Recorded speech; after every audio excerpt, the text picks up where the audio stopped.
The Carter Center didirikan Jimmy dan Rosalind Carter pada 1982, tak lama setelah Jimmy Carter kalah dalam Pilpres. Organisasi ini termasuk yang merintis pemantauan pemilu secara independen dalam era modern dan sejak 1989, The Carter Center telah menjalani misi pemantauan pemilu di 40 negara termasuk Indonesia. Saya pernah bertemu pada tahun 2004.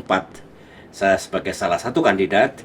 Beliau didampingi oleh Ibu Rosalind Carter, former First Lady, datang ke sebutlah campaign center saya di Jakarta. Terus kami berbincang-bincang dengan beliau. Tentu saya mengucapkan terima kasih karena Carter Center ikut peduli bakal berlangsungnya pemilihan presiden yang pertama kali dipilih oleh rakyat untuk bisa berjalan secara free and fair. Susilo Bambang Yudhoyono akhirnya terpilih setelah 2 putaran Pilpres dan menjadi Presiden ke-6 Republik Indonesia. Doa dan harapan Presiden Carter agar election yang pertama kali seperti itu berjalan dengan peaceful, tetapi juga dengan free and fair dalam arti sesuai dengan kehendak rakyat. Sebelumnya, organisasi Jimmy Carter juga memantau pemilu pasca reformasi pertama pada pertengahan 1999 dan referendum Timor Timur yang kini bernama Timor Leste sekitar 2 bulan sesudahnya.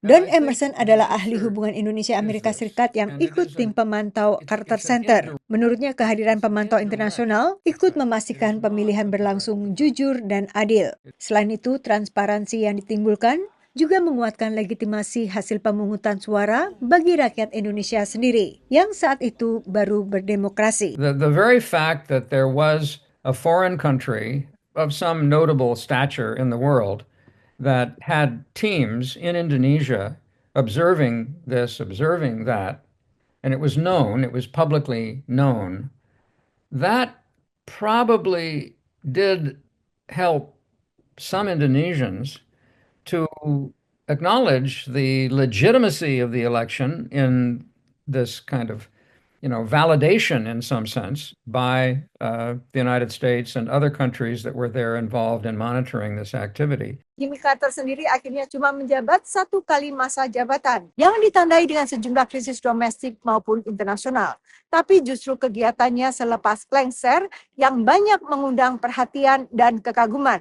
Tak hanya lewat The Carter Center yang didirikannya, tapi juga lewat organisasi perumahan Habitat for Humanity, di mana ia dan mantan ibu negara Rosalind aktif sepanjang hidup mereka. Organisasi ini juga aktif dalam rekonstruksi pasca bencana, termasuk gempa dan tsunami dahsyat pada akhir 2004. Tentu saya senang karena Carter Center juga punya andil memberikan bantuan kemanusiaan, ikut menggalang bantuan internasional agar Aceh bisa dibangun kembali karena kerusakan luar biasa termasuk korban jiwa yang jatuh pada saat tsunami itu. Kegiatan Carter lewat Carter Center, Habitat for Humanity hingga hadiah Nobel Perdamaian 2002 adalah yang paling diingat dari Jimmy Carter. Ternyata banyak hal yang bisa dilakukan oleh former leader. Kalau itu diniatkan, dan Carter salah satu yang betul-betul tercatat abadi oleh sejarah dunia bahwa ternyata kontribusi Carter kepada dunia barangkali lebih besar dibandingkan waktu Carter memimpin Amerika selama 4 tahun sebelumnya. Itu yang saya ingat dan itu penilaian saya. Dari Washington DC dan Semarang, Yuni Salim dan Ahadian Utama dan tim VOA.